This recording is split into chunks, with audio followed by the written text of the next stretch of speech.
युद्धाला 1 महिना 5 दिवस उलटून गेलेत तरी इराण मागे हटायला तयार नाही। ट्रम्प अगदी जेरीला पेटलेत आणि युद्ध आणि युद्धविरामाच्या बाबतीत वेगवेगळे दावे करत सुटलेत।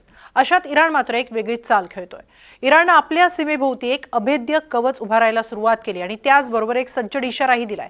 काय आहे नेमका इराणचा प्लॅन, कसा रोखणार तो त्याच्यावरील अमेरिकेचं लष्करी आक्रमण, पाहूया एक रिपोर्ट। इराण आखली लक्ष्मण रेषा, इराण सीमेवर गनिमी काव्याने लढणार, तालिबान प्रमाणेच इराणमध्येच अडकणार अमेरिका। काय आहे Mojtaba खामनेईंचं operation 40 kilometre?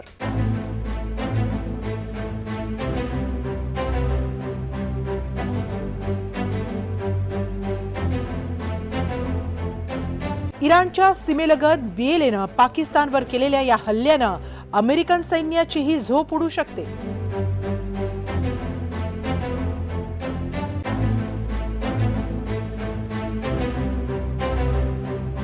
America Taliban युद्ध आठवतंय का? तालिबाननं अमेरिकन सैन्यावर केलेल्या भीषण हल्ल्याचा व्हिडिओ तर खुद्द अमेरिकन अध्यक्ष डोनाल्ड ट्रम्प यांचीही झोप उडवू शकतो।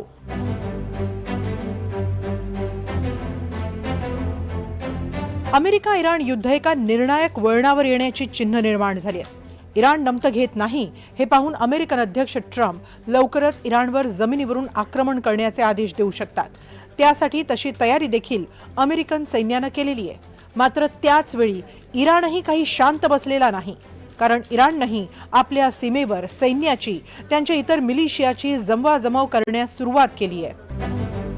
इराणी पायदळ पूर्णतः प्रत्येक आक्रमणासाठी तयार असल्याचा दावा इराणनं केलाय। इराण इराक सीमेवर IRGCनं गस्त वाढवली आहे। त्या व्यतिरिक्त IRGCनं असिमेट्रिक रणनीतीत अमेरिकेला पूर्त वेढण्याची तयारी केली आहे।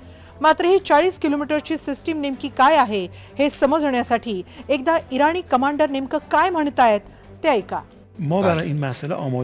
आम्ही आमच्या देशाच्या सीमेबाहेर एक 40 किलोमीटरची लाल रेष ओढली आहे। हे आयसिसच्या काळात करण्यात आलं होतं। इराणमध्ये आम्ही कुणालाही शिरू देणार नाही, मग ते दहशतवादी असोत किंवा दुसरं कोणी। जर कोणी या 40 किलोमीटरच्या आत पाय ठेवलाच तर त्यांना इराणकडून विनाशकारी उत्तर मिळेल। आम्ही आमच्या सीमेच्या आत त्यांच्याच येण्याची वाट पाहतोय। जो कोणी या रेषेच्या आत पाय ठेवेल तिथंच त्यांचा खात्मा केला जाईल। तेच त्यांचं शेवटचं पाऊल असेल। इराणी कमांडर अहमद रेझा यांनी ही धमकी देण्याचं कारण म्हणजे अमेरिकेची ग्राउंड ऑपरेशनची तयारी।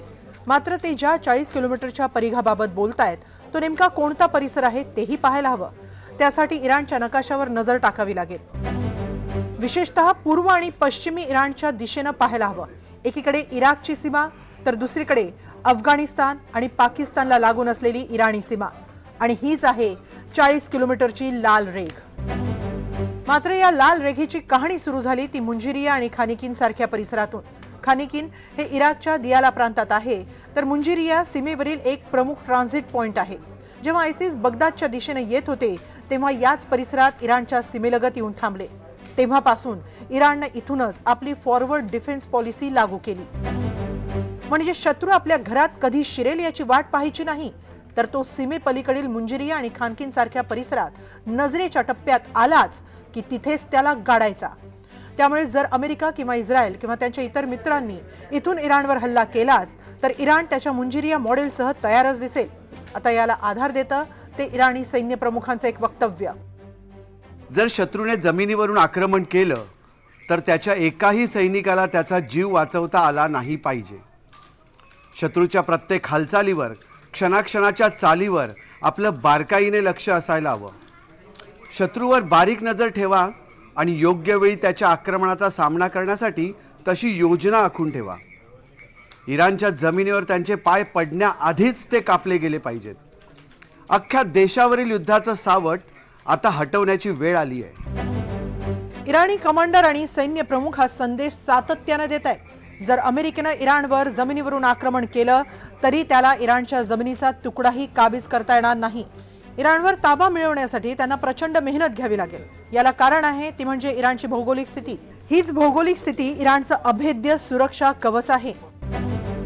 इराणची भौगोलिक स्थिती एखाद्या किल्ल्यासारखी आहे। तीनही बाजूनी उंच पर्वतरांगा, चौथ्या बाजूला समुद्र, मधोमध वाळवंट। एखाद्या सुरक्षा चक्रासारखी इराणची भौगोलिक स्थिती। अशा इराणवर ताबा मिळवणं हे अवघड मानलं जातं. इराणच्या उत्तरेकडे अल्बोर्ज पर्वतरांगा आहेत. या रांगा कॅस्पियन समुद्राला समांतर आहेत. इराणची राजधानी तेहरानच्या उत्तरेला या पर्वतरांगा येतात. पश्चिम आणि दक्षिण पश्चिमेकडे जाग्रोस पर्वतरांगा आहेत. तुर्की आणि इराकच्या सीमेला या पर्वतरांगा समांतर आहेत. इराणमध्ये काकेशस पर्वतरांगांनी दक्षिणेकडील परिसर व्यापलाय. त्यावर सैन्य उतरवणं हे अत्यंत कठीण मानलं जातं. हे पर्वत सुमारे 1500 किलोमीटरपर्यंत पसरलेले आहेत. इराणच्या सीमेची लांबी आहे 1300 किलोमीटर. त्याचा अर्धा भाग पर्शियन खाडी आणि पूर्वेला ओमानच्या खाडी किनाऱ्याला लागून आहे. इराककडून येणाऱ्या सैन्याला तर ओबडधोबड पर्वतरांगा पार कराव्या लागतील. तिथं तर रणगाडे किंवा बख्तरबंद गाड्याही कुचकामीच ठरतील.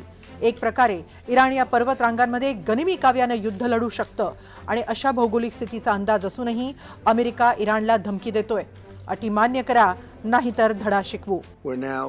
त्यांच्याकडे कोणतीही अँटी एअरक्राफ्ट सिस्टीम उरलेली नाही. त्यांचं रडार पूर्णतः नष्ट झालंय. लष्करी ताकदीत तर आम्हीच अजय आहोत. ज्या आण्विक तळांना आम्ही B-2 बॉम्बर्सनं नष्ट केलंय त्यावर इतका विध्वंस झालाय की आता ते तळ पुन्हा उभे करायला त्यांना महिने लागतील. आम्ही त्यावर उपग्रहांद्वारे लक्ष ठेवून आहोत. तिथे आम्हाला कोणतीही हालचाल दिसली तरी त्यावर आमच्या मिसाईलने आम्ही जबरदस्त हल्ला करू. आमच्याकडे असे काही हुकमी एक्के आहेत की त्यावर त्यांच्याकडे काहीच उत्तर नाही. अमेरिका सातत्यानं इराणची मिसाईल ताकद संपवल्याचा दावा करतेय. मात्र तरीही इराण अजूनही अभेद्य आहे, तो त्याच्या या भौगोलिक स्थितीमुळे. कारण रणगाडे आणि मोठमोठाली मशिनरी घेऊन त्यांचे पर्वत पार करणं हे आजही अवघड आहे. या पर्वत रांगांमध्ये त्यांची वाहनं इराण सहज नष्ट करू शकतो. इराणनं आपल्या पर्वतांच्या आड अनेक मिसाईल आणि रडार सिस्टीम लपवली आहे. पर्वतांच्या उंचीमुळे रडारची रेंज वाढते. अशा पर्वतांवर शत्रूची विमानं उतरवणं धोकादायक असतं. इराणनं याच पर्वतांना पोखरून त्यांची अंडरग्राऊंड मिसाईल सिटी बनवली आहे. आण्विक हल्ल्यांचाही या पर्वतांवर फारसा परिणाम होत नाही. पर्वतांमधून जाणारे रस्तेही प्रचंड अरुंद आहेत. तिथे इराणची एखादी छोटी तुकडी देखील मोठ्या सैन्याला तासनतास रोखू शकते. इतिहासात थर्मोपिलाई युद्धाप्रमाणेच एखादं युद्ध होऊ शकतं. इसवी सन पूर्व 480 मध्ये 300 स्पार्टन सैनिकांनी 5 ते 7 हजार पर्शियन सैन्याला 3 दिवस रोखून धरलं होतं. बिस्मिल्लाहिर्रहमानिर्रहीम. आमची लष्करी क्षमता, ताकद आणि सर्व शस्त्रांबाबत तुम्हाला पुरेशी कल्पना नाही. तुम्हाला आमच्या विशाल रणनैतिक क्षमतांबाबत काहीही माहिती नाही. त्यामुळे तुम्हाला जर वाटत असेल की तुम्ही आमचे मिसाईल्स, लांबवर जाणारे आणि अचूक निशाणा वेधणारे ड्रोन आणि आमचे शस्त्र कारखाने तुम्ही नष्ट केलेत, तर तुम्ही भ्रमात आहात. कारण हा भ्रम तुम्हाला आणखी एका मोठ्या दलदलीत ढकलेल. त्यातून बाहेर पडणं तुमच्या आवाक्यातही नसेल. तुम्ही ज्या आण्विक तळांना नष्ट केल्याचा दावा करताय ते अत्यंत क्षुल्लक होते. आमची खरी ताकद तुम्ही अजून पाहिलेलीही नाही. بیشتر خواهید کرد. इराण आपली भौगोलिक स्थितीची ताकद पूर्णतः ओळखून आहे. शक्तिशाली सैन्य देखील ते पार करू शकणार नाही याचा त्यांना अंदाज आहे. त्यांचं भौगोलिक स्थानच त्यांना युद्धात मोठी रणनैतिक ताकद देत आहे. पर्वतांआड लपलेली त्यांची शस्त्र यंत्रणा अद्याप कुणालाही नष्ट करता आलेली नाही.